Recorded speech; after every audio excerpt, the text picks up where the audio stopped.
What up, YouTube? This is Insane Monster, and we right now this is the beginning part of what if Deku was the son of Zalgo.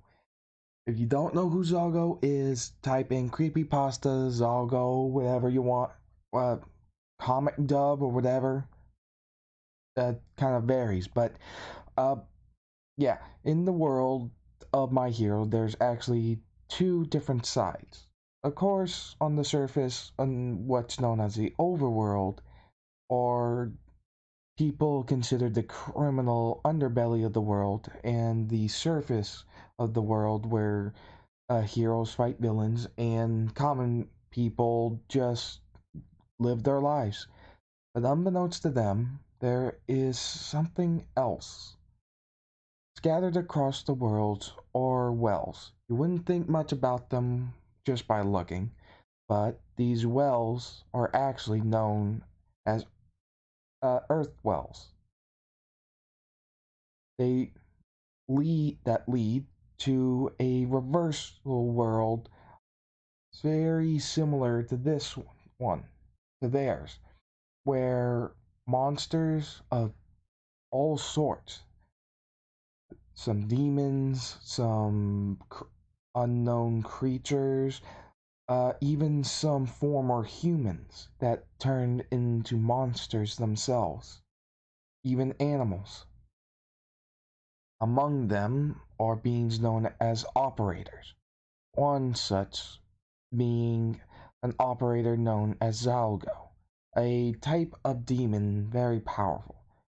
Long ago, when quirks began to appear, the operators had a meeting, since they more or less had the most influence in the underworld. They had to discuss the jobs and restrictions on them so that they could operate without being detected or running into any troubles, since humans were rapidly gaining powers all across the world. So they made a choice that they would only hunt down and kill villains rather than normal civilians or the heroes, as a way of staying low key and hidden. They didn't need any, they weren't sure what kind of quirks could be out there that could either pose a threat to them or quirks that could track them back to the earth wells.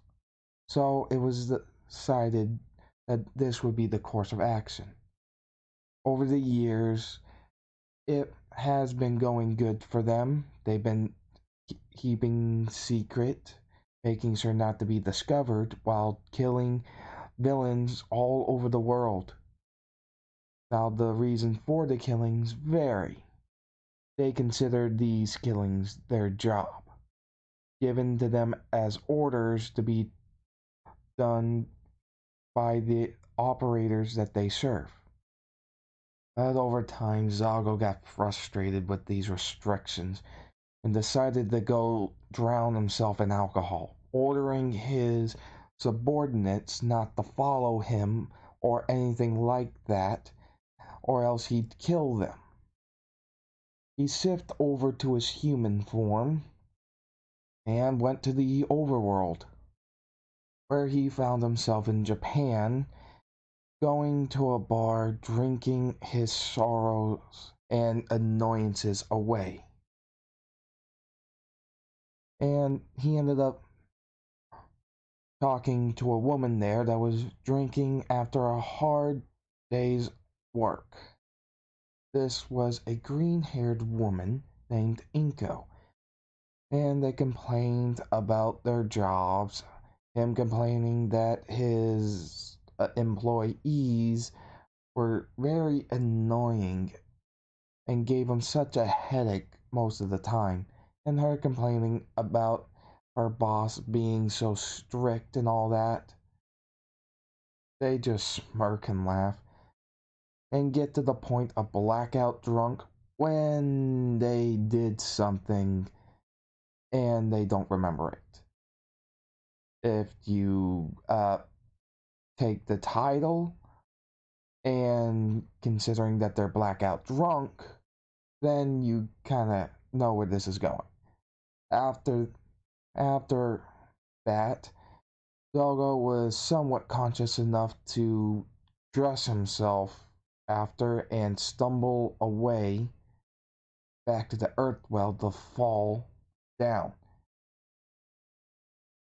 popping up on the other side in the underrealm and stumbling back to his place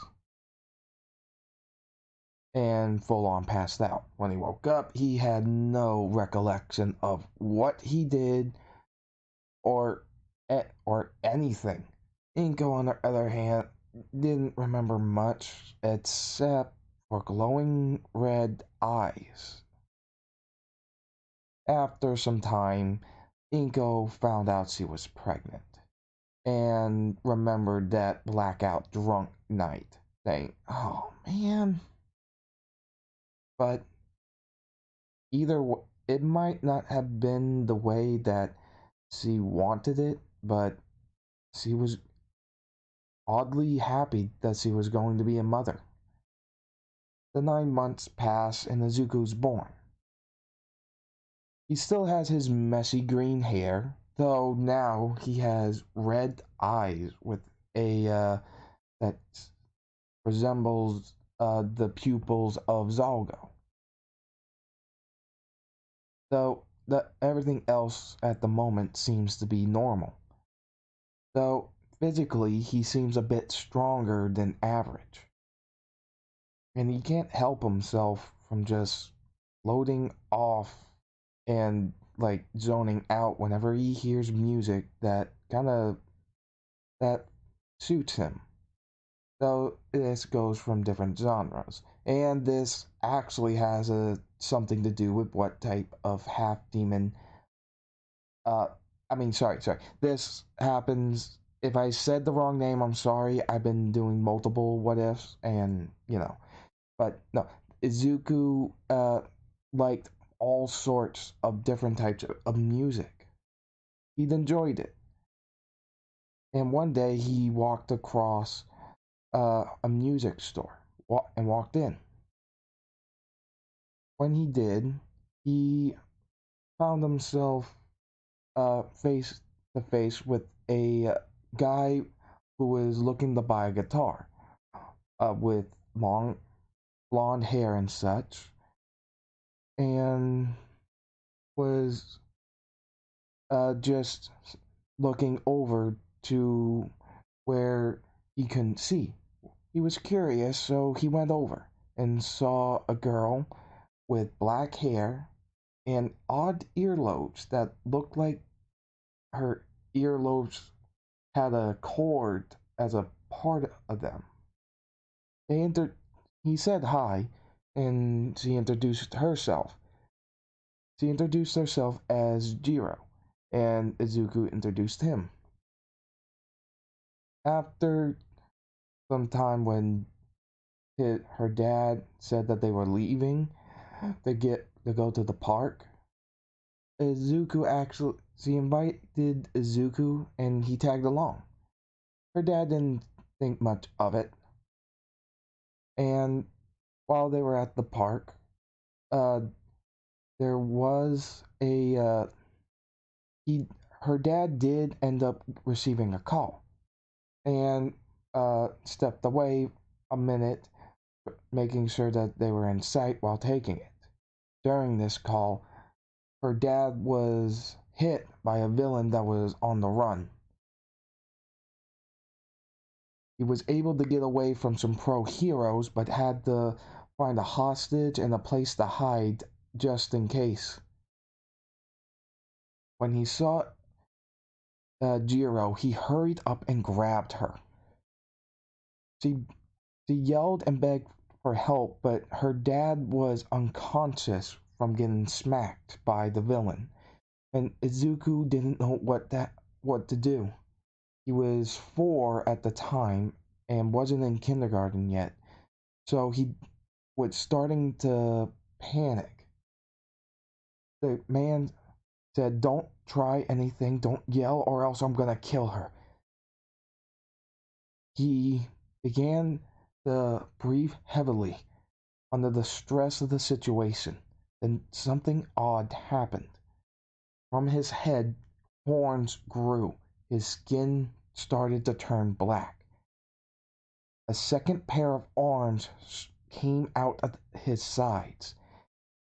His hands, along with the new ones, became bigger and grew claws. He gained hind legs and clawed toes, and even sorry, as well as grow new mouths. One right smack in the middle of his collarbone where it is, and one on each of the sides of his arms next near his shoulders. He began to calm down a little bit, only to take a deep breath with all of the mouths that are now on his body and yell, "Let her go." Though the mouths that just appeared on his body kept making a high pitched sound. Jiro wasn't affected by it for some reason, but the villain was in considerable pain, screaming in agony, begging it to stop, stop, stop. Though at the time, a girl with a young woman with red hair was actually walking by. She was already here looking for something after hearing a rumor about something about her father. Though it was nothing substantial, and there didn't seem to be any proof. But when she heard that awful wailing, she had a feeling and went right towards it, a seeing Izuku with multiple mouths in this form harming a villain with sound, though nothing else around him was being harmed or shattered. She hurried up and knocked him out, and the villain began to fall to the ground, trying to get back up to kill Izuku, though he was soon met with a giant hammer fist of black skin, uh, red near the joints, as as well as some claws, smacking him right into a wall, using the same claw to pick up Izuku as he began to change back, covered in bruises and marks. He said, "Huh, so I guess Dad did get blackout drunk. I suppose I should tell Stripes." But then Jiro walked up to her and asked, "Please, please don't hurt him." The girl looked at her and then looked at the man that was her father knocked out. She asked what happened, and she said that the villain knocked out her dad and took her hostage. Then Izuku saved her. This woman looked at him and said, "Huh, perhaps you could live here." She she kneeled down to the girl and said that it's fine. I'm actually his older sister. I just came to get him. He seemed to have wandered off. She said, "Oh, okay. Do you mind when he wakes up? Do you mind telling him thank you?" The woman smiled and said, "Of course," and then walked away. Though after she called an ambulance for her father and the police to pick up the villain. And she got the hell out of there. After that, she made two calls. One to her sister named Stripes, and one to her cousin named Sadia, asking them to meet her She did a little rifling in Izuku's possessions, finding something that had his address on it. Knocking on the door, she meets Inko and just walks in carrying Izuku, putting him on the couch. She asks who is she and why is her son all beat up. She says that she will tell her everything, but to wait a little bit. She's called somebody to help heal her son. He looks at Inko thinking, so dad had this kid with her? Hmm. Once the doorbell rang, Ingo opened it up to find a woman wearing a mask and goggles with horns, dark black claws on her hands and feet, as well as a mouth on her leg.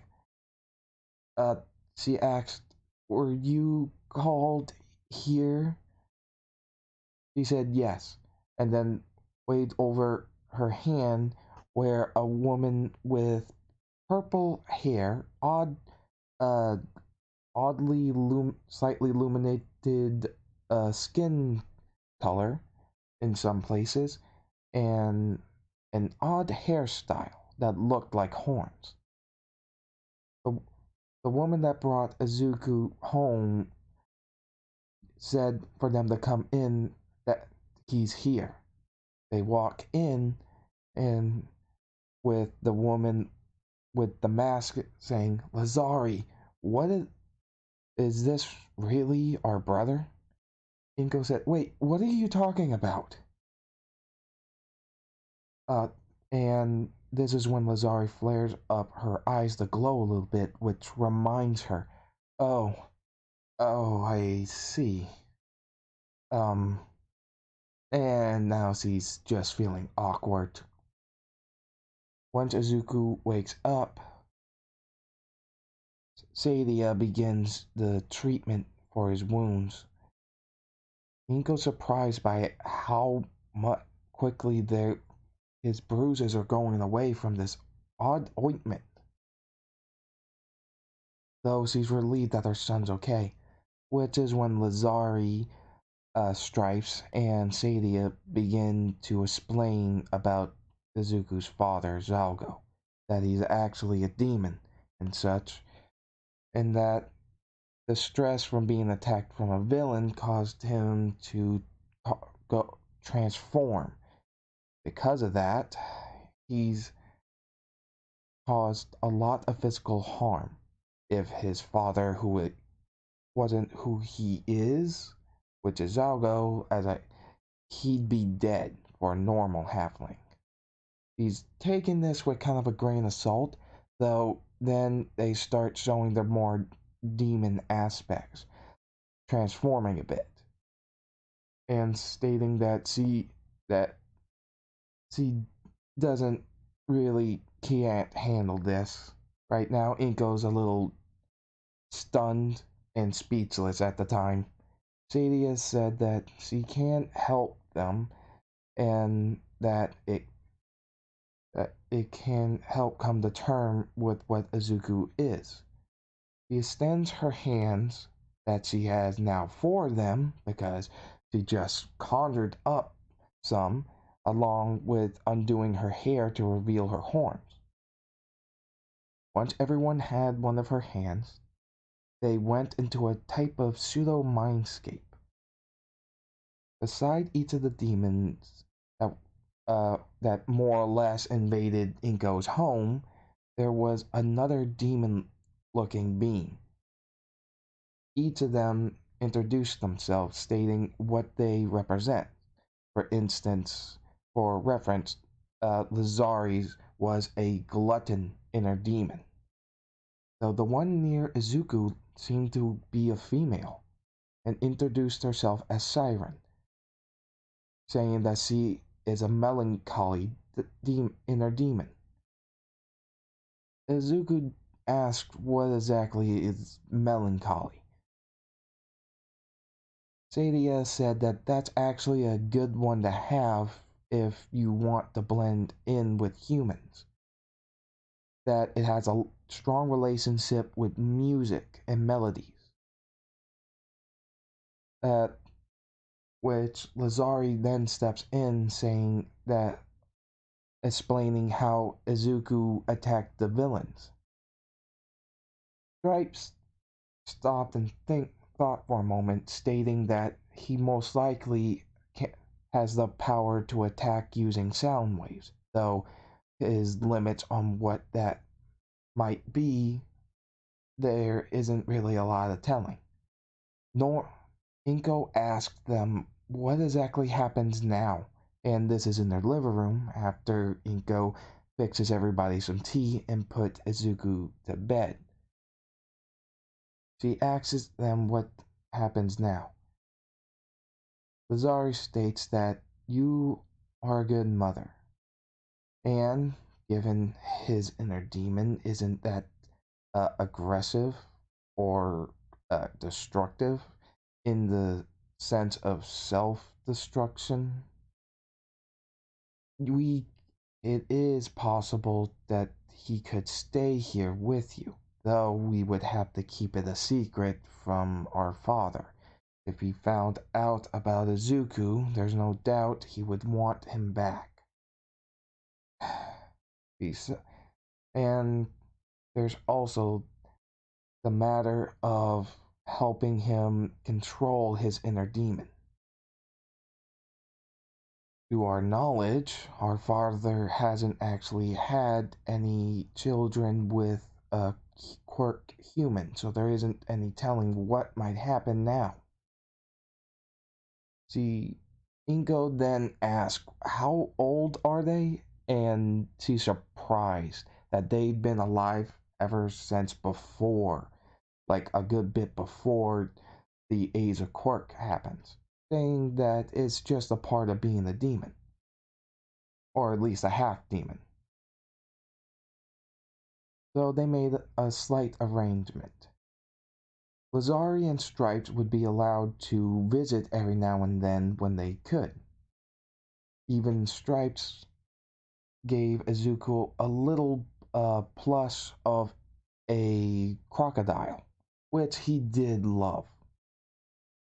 Lazari would hang out with him and watch him sometimes, getting to know her little brother. She didn't really have the best family. Her mother just considered her a monster,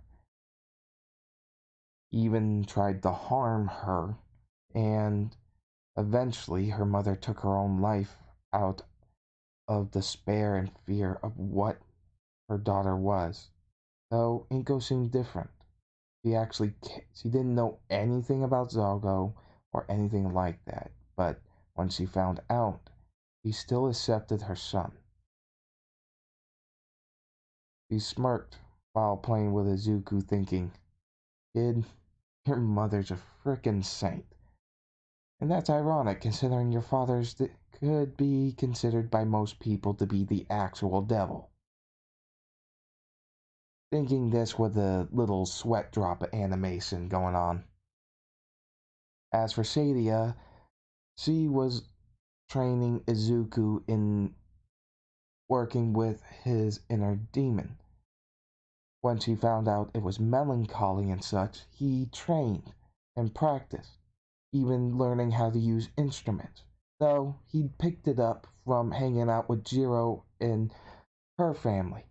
He learned how to use the bass and guitar, eventually even learning how to use a bass guitar, which is basically a double neck bass guitar. Basically, it's two in one with two necks where he can use his uh, standard set of arms along with the ones he can pop out of his body or grow, I guess, to play both the guitar part and the bass part at the same time.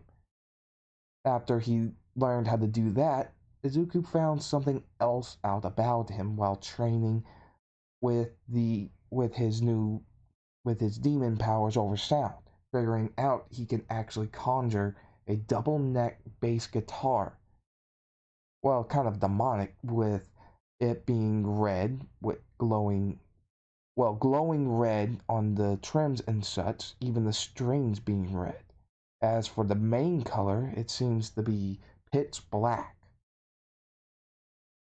For the guitar part, it seems that when Izuku plays this particular uh, bass double neck bass guitar on the guitar part, he's able to use sound vibrations uh, to vibrate objects to the point to where it causes the molecules to vibrate enough to explode.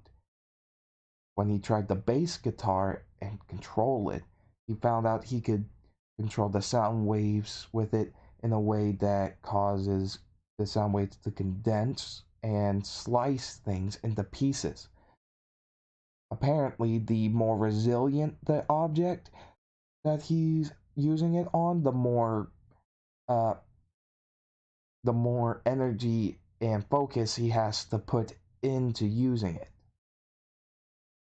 So he figured it'd be really great. He, though his sisters and cousin were surprised whenever he said he wanted to be a hero like All Might. As for his school life, the his classmates thought he had a villainous quirk. As he began to age, it became harder for him to hide his horns.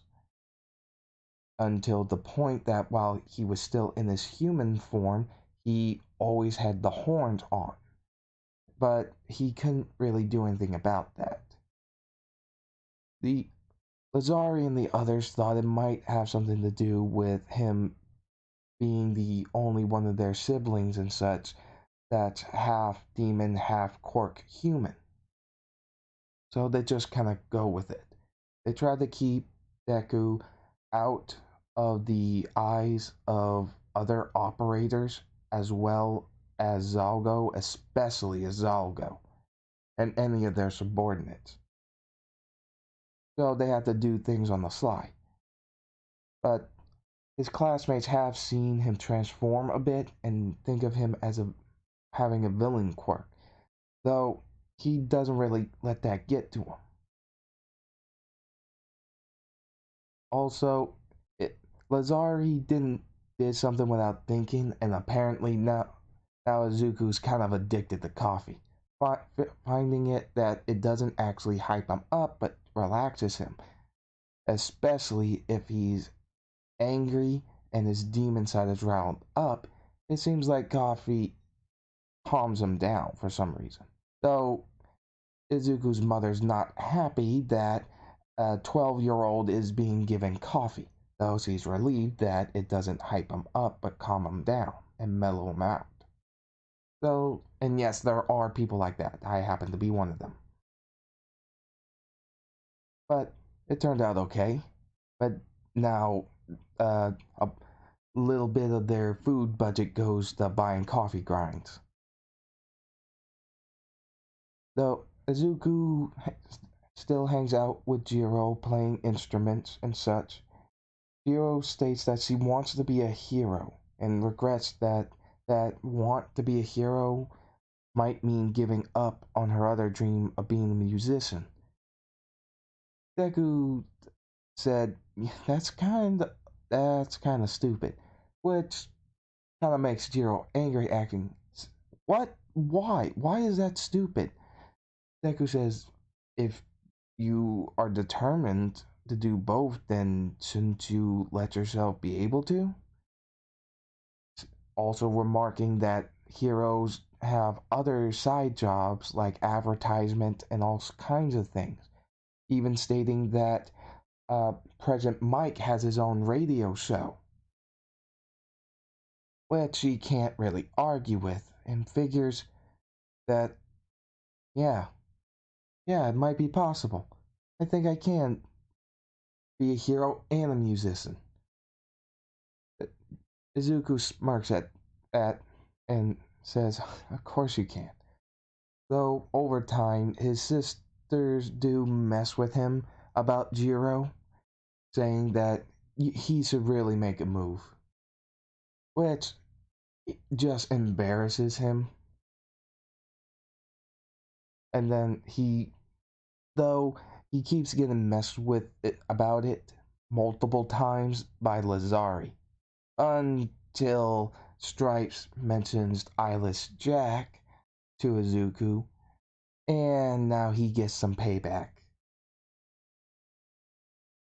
If you don't know what I mean by that, go watch the comic I Eat Pasta for Breakfast, creepy pasta comic, or whatever, and you'll understand. But yeah, this goes on, and eventually, while in upper middle school, Deku actually asks Jiro out. Though obviously his sisters are kind of like creeping watching this, and Stripes is kind of clawing the wall that they're hiding behind, being nervous about this. Lazari's just looking at her, saying, "Why the hell are you so nervous? You're not the one asking someone out." And Jiro did say yes. And full on Stripes kind of slightly broke the wall, saying, being a bit of an overprotective sister.